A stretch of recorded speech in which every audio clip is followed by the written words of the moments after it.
BetOnline is the world's most trusted betting platform and your number one source for online betting in 2025. So whether you're a seasoned fan or a first-time bettor, BetOnline is your ultimate game day companion with the largest selections of odds on everything from NBA and college basketball to the NHL and UFC. BetOnline continues to be your number one sport betting source. From every three-pointer to every hat trick, BetOnline has you covered with the odds, stats, and more for every game, every play, and every win. BetOnline, the game starts here. Hello, everyone. Welcome to another edition of the Bleav in Bengals podcast. I am Solomon Wilcots, and he is our Bengals insider, Charlie Goldsmith. Charlie, how you doing today? How's it going? It's going great. Look, Cincinnati Bengals are starting to catch some flack out there. They're catching a lot of strays, as it were. Even three-time Super Bowl champion Mark Schlereth went on the attack when the Cincinnati Bengals allowed Trey Hendrickson to go out and said that, okay, he was given permission to seek a trade. It was Mark Schlereth who said, hey, the Bengals don't know how to build a Super Bowl championship team because you don't build it with wide receivers. He wants them to prioritize keeping Trey Hendrickson because you need pass rushers. To that, you say what? Yeah, the Bengals have shown you what they think, and by their actions, they showed that they're willing to let Trey Hendrickson go in a trade if it means it gives them the flexibility that they need to keep T. Higgins. This Trey Hendrickson trade request is different from all the others. Trey Hendrickson has been asking for a raise for 3 years, and who among us? More power to him. I'm all for players getting paid what they're worth. In 2022, the Bengals gave it to him. They gave him an extension. In 2023, the Bengals gave it to him and gave him an extension. In 2024, the Bengals didn't. Hendrickson requested a trade. The Bengals said, no, you will play on this contract. Now in 2025, the action that the Bengals took being, okay, seek the trade, shows where Hendrickson lies in their priority list. And it is a completely worthwhile debate, Hendrickson versus Higgins. The Bengals could fit in both, but there's also the back and forth that you could make between the two of them. And I would pick T. Higgins. I get the sense the Bengals are leaning T. Higgins. You can certainly viably make the point for Hendrickson, but the Bengals have made their opinions clear by their actions. I'm going to use the Indianapolis Colts team when you had Peyton Manning.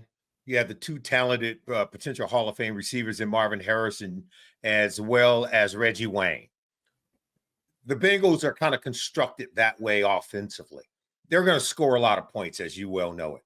But in order to win a championship, that means you're going to be scoring the points other teams are going to have to throw to keep up with you. You better have some pass rushers. Those Indianapolis Colts teams had two, Dwight Freeney and Robert Mathis.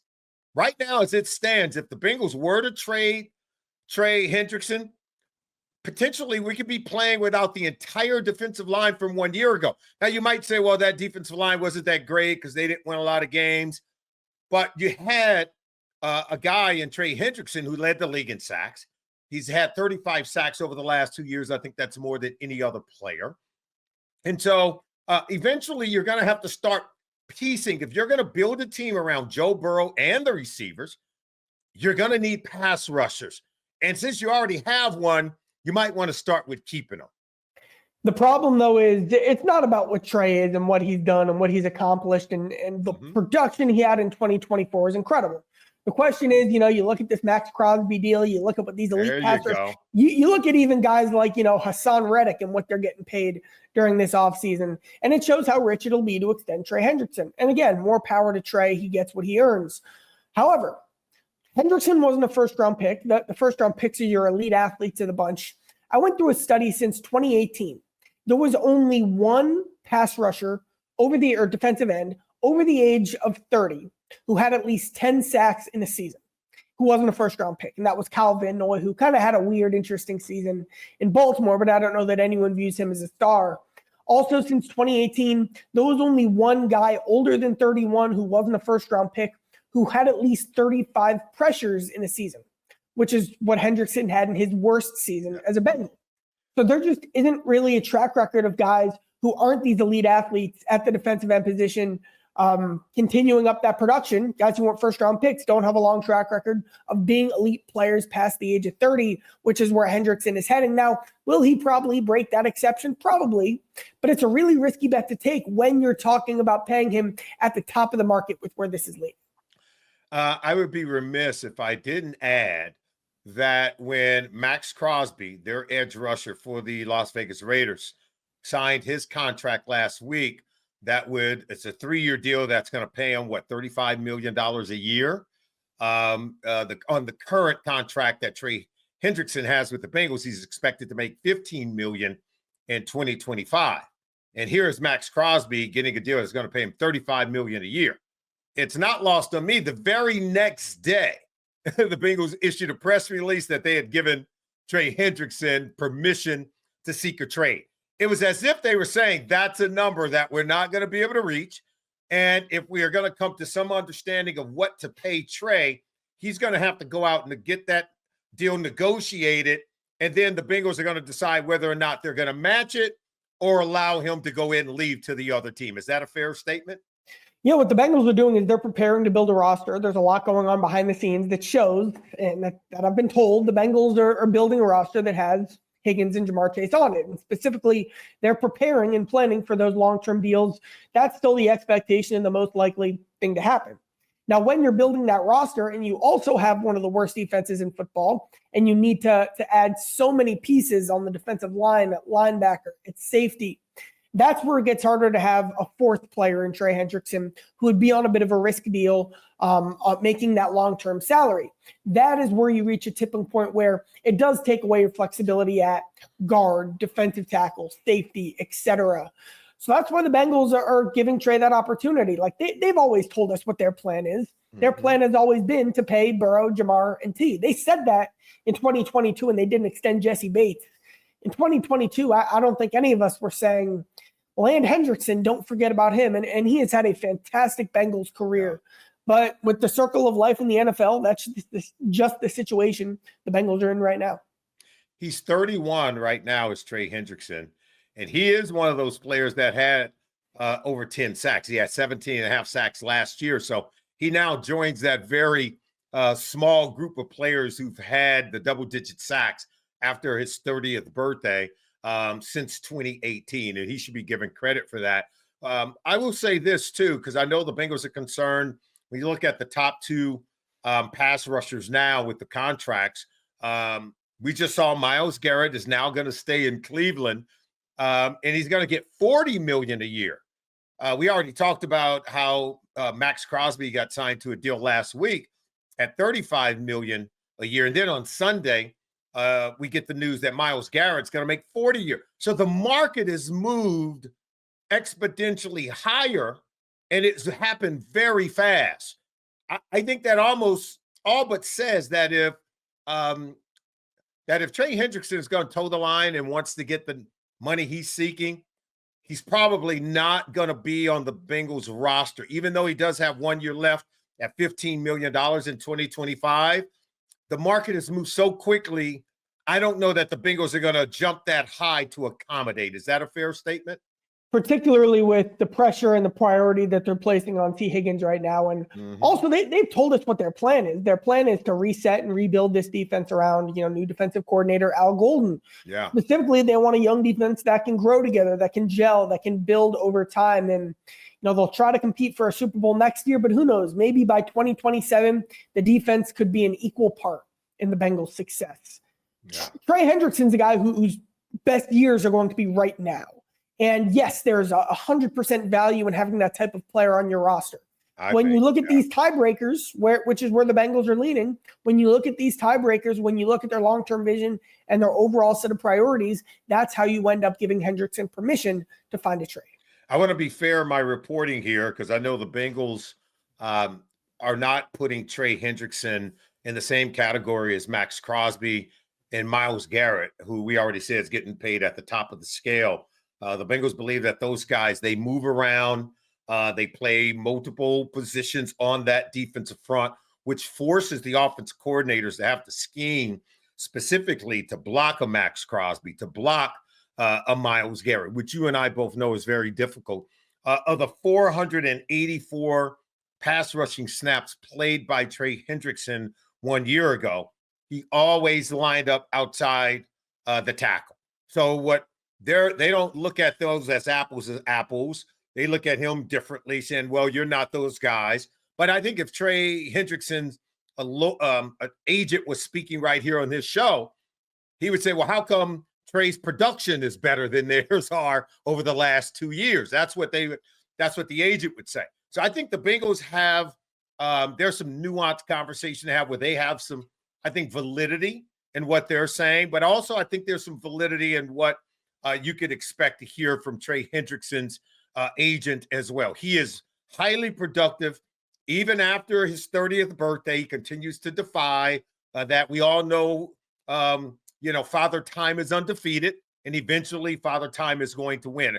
I just really like Trey Hendrickson. I think he's a great player. I think he's a hard worker, and he's excellent for the locker room. But now I want to move on to talk about a couple of the signings that we've seen taking place. Cincinnati Bengals announced over the weekend that Cody Ford is returning. He gets a new contract to play the offensive guard position for the Cincinnati Bengals. And Mike Gesicki gets signed to a 3-year deal that keeps him on the team through the 2027 season. He had 65 catches last year, the second most by a tight end in franchise history. Do you like this signing, Charlie? Especially when I look at the rest of the market. I really like this signing. You look at a guy in Tommy Tremble, who's a backup in Carolina. You look at Austin Hooper, who's a journeyman who is with the Patriots. Those were the two guys I targeted as they could be this year's Mike Gesicki that the Bengals could try to sign for cheap. And they've already signed deals that are basically about what Gesicki is making with the Bengals in 2025. Yeah. Gesicki is a value deal that he's returning on. The vision for this offense, like I mentioned, building around Jamar and T, but specifically they've prioritized and they're planning to scheme for answers to win one-on-one matchups, to have reliable separation over the middle when teams double team both Jamar and T. And Gesicki is the perfect piece of that chessboard. So he fits the vision. He fits the idea of what the offense wanted to be. They get him on a value deal. And then Cody Ford, I still expect the Bengals to sign another veteran guard. Cody Ford ideally will be competing with a second-round pick probably or a third-round pick, and with Cordell Volson for that starting spot, unless the guard market just skyrockets through the moon, in which case you'll have 2 open spots with a high draft pick probably being locked into one of them, and then Ford, Volson, and a lower draft pick competing for the other. I think it's also notable that the Cincinnati Bengals locked up Mike Gesicki just days before the free agent market opens, right? To be able to lock him down early, because if he hits the market, he'll probably get some big time deal, and the price to bring him back on the team would skyrocket. I also want to hear your thoughts, because he seems to have, I think, quickly have developed chemistry with Joe Burrow, and we also know that's very important at that tight end position. This was when Joe Burrow's 5th year. I don't think I saw someone develop chemistry with Burrow more quickly than Mike Gesicki. The play that stands out immediately is week 8 against the Eagles, 3rd and 22. It's this crazy scrambling. Burrow's running all around the backfield, praying for someone to get open. And he kind of gives a little look, a little nod, and Gesicki realizes exactly what he has to do. He was in a check down, flat release position. Yeah. He turns, he starts his route completely over again, now towards the sideline. He basically jukes around the safety, gets up the field, gets past that level, and is open. Burrow floats the ball over the safety and gets Gesicki a first down, one of my favorite plays of the season. So there were a lot of these tangible chemistry moments with Mike Gesicki. Also, I mean, there are specific throws I could point out. Burrow trusts him. Burrow will rip the ball as hard as he can, knowing that Gesicki is going to win. And there's real value in that, even with an offense that has both Higgins and Chase. Yeah, he's really developed very quickly with the recent injury and now a setback injury to tight end Eric Hall, who I know the team absolutely loves. This buys them some time, maybe for Eric Hall to get healthy. Any sense of whether or not we'll see him play or return to play in 2025? Unfortunately, it seems more likely than not that Eric Hall is not going to play this season, but the Bengals are interested in replacing Eric Hall and finding a tight end who would then team up with Eric Hall in 2026. Specifically, I'm looking for the draft, a guy who would be a traits pick, an inline option who had some size and some physicality, plus showed at least some separation and yak skills down the field. I get the sense on day 3 of the draft, they'll be looking for another Eric All type. Yeah, that's interesting. You mentioned the yak, the yards after the catch trait for any of the other tight ends. It's not one that Mike Gesicki does very well, but he does get open. He runs great routes. He's more sure-handed than most tight ends, and he can win versus one-on-ones, but he's not a real big yards after the catch guy. Just hasn't been the case throughout his career. I want to just kind of get your thoughts on what others. This is free agent week, right? It's going to be a lot of money flying around.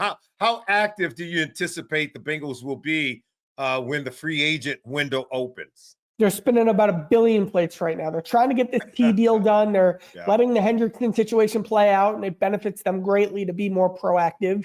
They're in the linebacker market. They're in the safety market. They're in the guard market. They could use a backup veteran running back. There's a lot they have to get done. They are extremely active. And it's a lot of pressure on this front office right now. And I know they feel this pressure. They understand the importance of this offseason towards directing the trajectory of Burrow's career. There's a lot of, I don't want to call it angst, but you certainly feel that when you have conversations. And again, a critical week for the Bengals right now. $46 million in cap space, looking to get deals done, some big deals done. I know the team is reluctant to pay everyone at the top of the market because everyone wants them to bring back Jamar Chase. You already know they're going to have to pay at the top of the market. I'm hearing that deal could be as high as $40 million a year to get the deal done with Jamar Chase, and that wouldn't be out of the reason. T. Higgins probably close to $30 million a year, even though I think the team would want to be somewhere between 25 or 28 million a year. Help me to understand what these numbers may look like, not from the player's perspective, but at least from the team's perspective. And the problem is these numbers keep changing. The Miles Garrett contract ends up impacting and rising the tide for all boats. And the DK Metcalf contract yesterday has a similar impact for T. With the Bengals, it's going to come down to what it always does. Their willingness or their ability or their desire to guarantee money past the first year. It's something they're going to have to do one way or another at the end of the day to accomplish what they've said they plan to this offseason and what I still think they will. At the end of the day, too, we could say it's a $40 million contract a year for say Jamar, but then probably in 3 years they'll restructure that and shuffle all that around anyway. So what really does matter is the guaranteed money more than the average annual value of the contract. And the guaranteed money is kind of where these contract negotiations have historically gotten stuck with the Bengals. And again, that makes this a big week. You got to up your offer because the market continues to rise.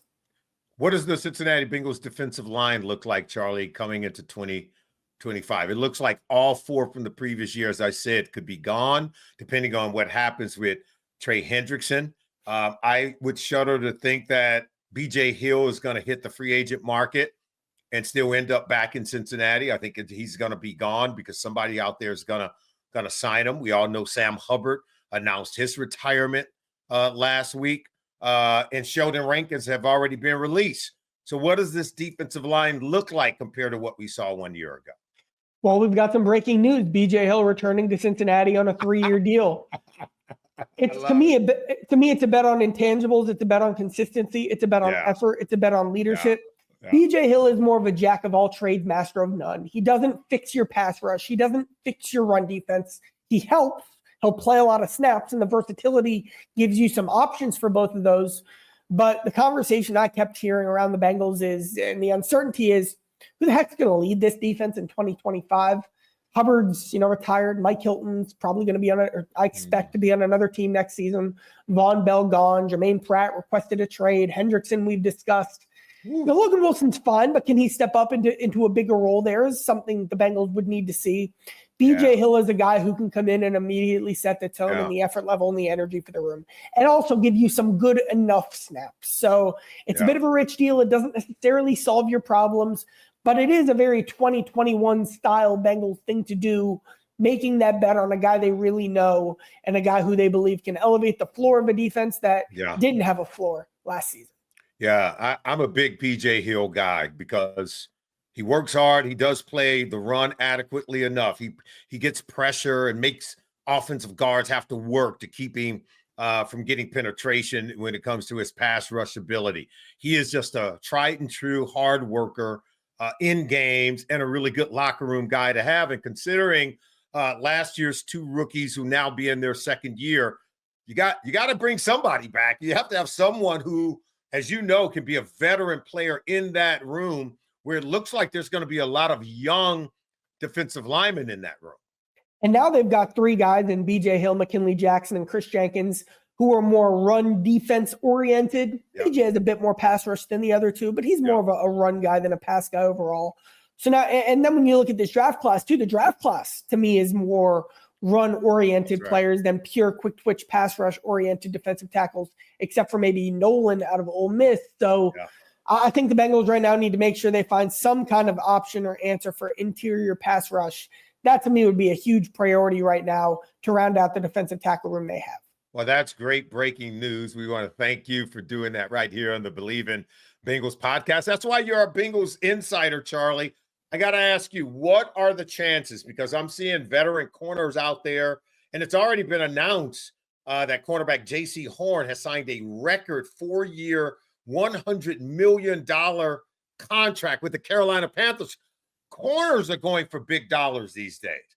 But there's a Darius Slay out there. There's some other really good veteran corners out there. Is there any chance that we could be in the market to add at least that cornerstone, someone who can provide us some consistency at the cornerback position in the free agent market? They need that consistency, but the prices for true starting corners are so high that the Bengals would probably have to spend $16 million to get a guy who they would probably be able to expect more of than Cam Taylor-Britt and Dax Hill.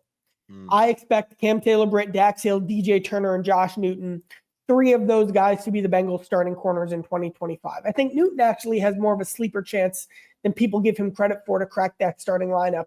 The Bengals, and then also DJ Ivey is a rotational third down stopper type. They need one more, come from somewhere, draft, free agency. Yeah, we do. But, you know, it's probably more of a depth special teams specific matchup role. Is it a Marco Wilson who is, you know, his speed made him a guy that they actually put on CeeDee Lamb one-on-one on third downs last season in Dallas. And even though he was a waiver claim, he held his own. Like, is Marco a starting corner? Probably not. He probably won't be paid like that. But can you have a tool in your tool belt off your bench who can specifically make an impact against one specific style of receiver? And Wilson's speed gives him a nice complement to maybe Cam's power. DJ Turner's more straight line vertical speed. Dax Hill's bounce and ball skills. DJ Ivey's size. I look for a corner, maybe like a Kella Witherspoon in that Marco Wilson tier who would round out that room.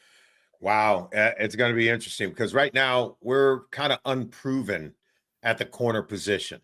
It's as simple as that. We have a lot of young potential talent that I think could blossom. It's going to be up to Al Golden and the secondary coaches to really get this group to shine in 2025. I anticipate a lot of zone coverages. Golden has a really good mix, as you well know, of zone, hybrid coverages where you have split coverages, but and some man coverage as well. But to me, when you have unproven guys and you want to start building their confidence, building their technique, you got to run a lot of zone coverages because you start exposing yourself in man-to-man coverage. You and I both know you give up plays, and that's where confidence goes down. And once you put that on tape, Charlie, offensive coordinators and quarterbacks in the NFL, they're like sharks. They smell blood in the water, and they love coming after young defensive backs as well. What do you expect? We're going to be hitting the free agent market this week. When the week is done, what will the Bengals have accomplished in your mind? I expect them at a bare minimum to get another defensive lineman, another guard, and a linebacker. I think the safety targets I'm watching are Cam Bynum and Justin Simmons. If they don't get one of those two, I don't think anyone else is better than Geno Stone, which is who they have now. Yeah. And then, you know, I could tell you the latest on the Higgins and Hendrickson situation, but those probably about to be a new contract that'll reset that market too. And at the end of the day, can anyone predict when the Brown and Blackburn family is going to up their offer to the extent with the upfront money? Does that happen now? Does that happen in July? They feel the urgency, but these are people who are losing money by the minute as these markets continue to get reset. And when will their mind and opinion change? I don't think that anyone outside of that family has the answer to that right now. So we wait for that as well. I do believe the Max Crosby deal the Myles Garrett deal, it makes it very difficult in my mind as I sit here today to believe that the Bengals are going to be able to keep Trey Hendrickson in 2025. Now, it's just my opinion because the market just moved and the market continues to move for wide receivers. So, got to get the T. Higgins deal done. I truly believe, as we sit here, Charlie, that before we play ball in 2025, that Jamar Chase is going to be the highest paid wide receiver in the NFL. And he's going to be playing for the Cincinnati Bengals. Is that fair? I have zero doubt about that. There you Zero go. doubt. There you go. You are the best, my friend. Thank you for breaking the news right here on the Bleav in Bengals podcast. We'll see you next week. Oh, man, we got to get our calculators out by the time I see you next week. So take care, okay? Thank you. All right. We'll see you next week, everyone.